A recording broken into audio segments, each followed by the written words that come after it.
Saudações investidores. Bitcoin agora cotado a $48.700. Bitcoin que continua consolidando em região importante. Porém, estamos vendo o otimismo voltando para o mercado. Hoje vamos discutir sobre isso e os impactos que isso pode ter no preço.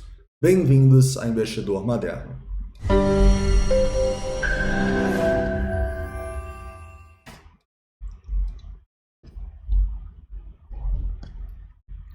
Investidores, hoje eu quero começar aqui no 4 horas relembrando o rompimento da linha de tendência que a gente teve, a falta de um volume significativo e o que a gente pode esperar aqui, o que a gente precisa ter para realmente o preço demonstrar a força que precisamos para ter um final de ano muito bom. Além disso, vou baixar para 1 hora, para 15 minutos, para 5 minutos, mostrando algumas armadilhas que tivemos no topo e oportunidades que tivemos logo em seguida na queda. Vamos também falar um pouco sobre a nossa dominância, o nosso indicador aqui no Fear and Greed Index, que deu um salto ontem de 18 pontos, indo para 45, e um pouquinho do S&P 500 também. Vamos mostrar o que está acontecendo em todo o mercado para dar uma opinião aí para vocês sobre como a gente vai se posicionar para esse final de ano, beleza? Então vamos lá. Antes de começar, não esquece de deixar o like aí e se inscrever caso não seja inscrito, tá bom? Você pode deixar aqui nos comentários também as altcoins que você quer que sejam analisadas no vídeo da noite. As mais pedidas serão analisadas. Eu quero começar no 4 horas, investidores, lembrando que sim, o Bitcoin rompeu uma zona importante aqui entre os 47.500 e os 48.500, né? Mas ele não está conseguindo romper regiões mais acima e muito menos fazer esse rompimento com volume. Então, enquanto a gente não tiver o rompimento dessa região entre os $49.500 e os 50.500, com um volume significativo, eu não consigo ficar muito otimista no Bitcoin. Porém, nesse momento eu já começo a ver um mercado entrando para o otimismo de uma maneira muito clara, né? Temos alguns indicadores que mostram isso. Primeiro, o Fear and Greed. A gente teve um dos maiores saltos aí dos últimos meses, 18 pontos, não é pouco para saltar assim o Fear and Greed, a gente já foi para 45 para medo.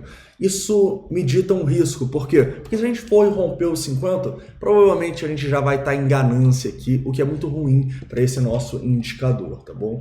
Outro indicador que a gente pode olhar também para dar uma olhada nesse Fear and Greed seria o nosso Bitcoin Tools, que está bem semelhante aqui em 41, tá bom? Então os dois indicadores já mostraram certo otimismo do mercado. Otimismo que também pode ser visto pela nossa dominância, que está bem próximo às mínimas aqui, tá bom? Se a gente for olhar no 4 horas, a gente está em mínimas de meses, bem próximo a elas. Então é um sinal de risco extremamente grande para mim.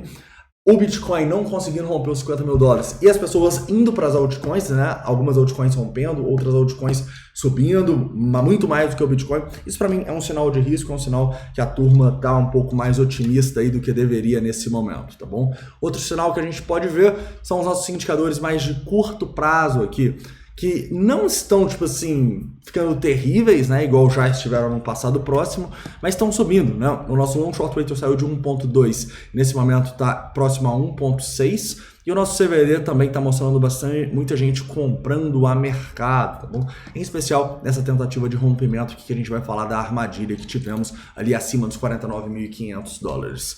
Ou seja, o otimismo voltou um pouco para o mercado, galera. Isso não é um bom sinal, tá? Isso é um sinal se está todo mundo acreditando que a gente vai romper para cima, a gente possa ter mais quedas, pelo menos para esse otimismo dar uma dissipada.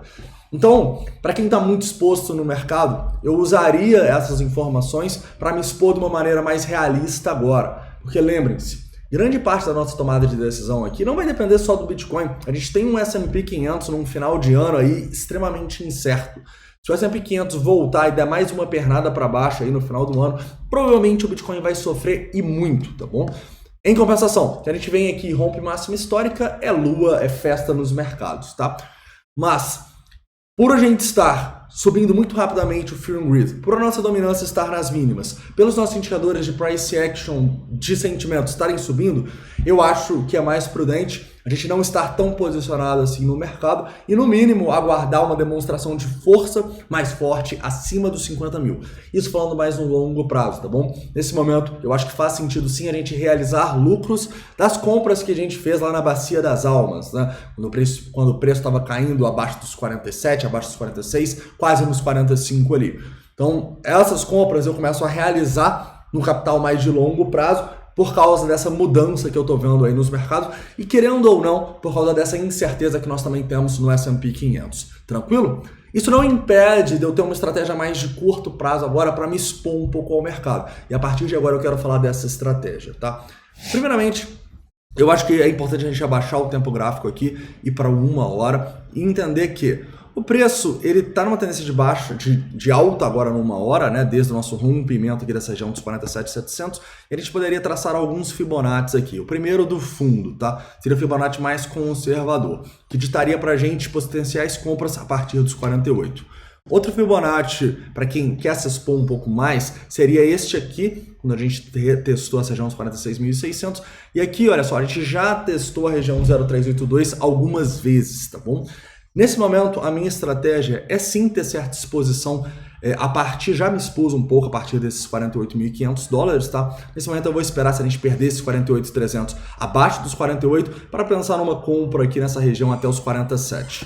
Aqui a gente pode ter uma exposição nessa região e se o preço vir aqui romper com tudo para baixo, romper o padrão de continuação para baixo aqui que a gente pode estar formando no 4 horas, a gente pode ter problemas e simplesmente não vai fazer muito sentido a gente continuar a nossa exposição, tá? Então eu tomaria cuidado com 2 pontos. Primeiro, obviamente, o fundo aqui nos 45.500. Um rompimento desse fundo dita pra gente uma clara continuação da tendência de baixa.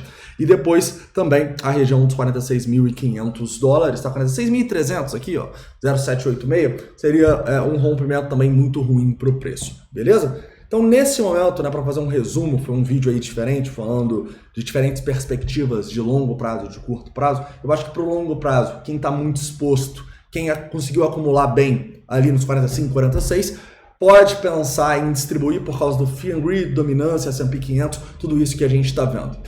Para quem quer especular agora, fazer posições, eu acho que o mais seguro, sem dúvidas, é esperar um rompimento com força dos 50.500. Mas, se você, por exemplo, igual eu, tá com alguns shorts aí, quer se expor um pouquinho no Bitcoin também, eu olharia aí para a partir desses Fibonacci que a gente já tem dos 48.500 dólares e se expondo um pouquinho, tá bom? Mas não é aquela exposição, galera, que eu vou chegar e vou colocar 20% do meu capital, tá? É uma exposição onde eu vou fazer um trade, eu vou travar em dólar a minha posição se a gente continuar a queda. E não machuca em nada, tá bom?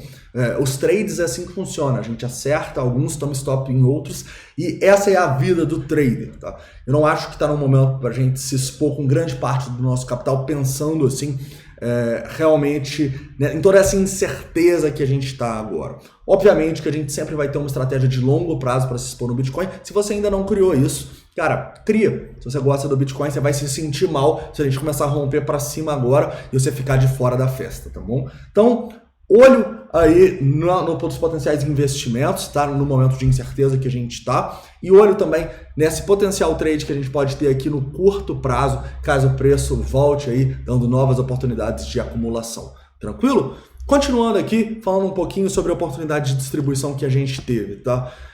Basicamente, a gente veio aqui, olha só, mais ou menos meia-noite ali, né? Rompeu os 49.500 dólares. O que estava acontecendo nessa região, galera?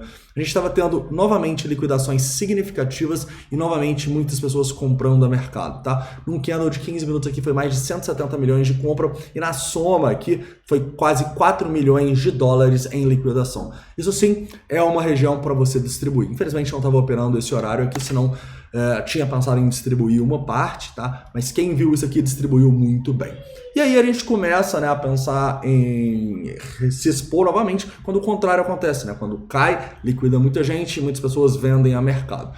No momento que a gente vê, ainda não teve liquidações tão significativas para baixo. Então quem sabe se a gente for abaixo dos 48, a gente tem essas oportunidades. Tranquilo? Então é isso, tá? Espero que vocês tenham gostado do vídeo. Lembre-se, os indicadores de sentimento estão piorando, mas não estão nem perto de tão ruim, eles já estiveram no passado, né? Mas eles não estão muito bonitos aqui com esse último movimento do Bitcoin. Então é isso, espero que vocês tenham gostado do vídeo. Não esquece de deixar aqui nos comentários quais altcoins vocês querem que sejam analisadas. As mais pedidas serão analisadas no vídeo da noite antes das 9 horas, beleza? Então é isso, um forte abraço e até a noite, onde vamos fazer não só análise do Bitcoin, mas também das altas. Até lá!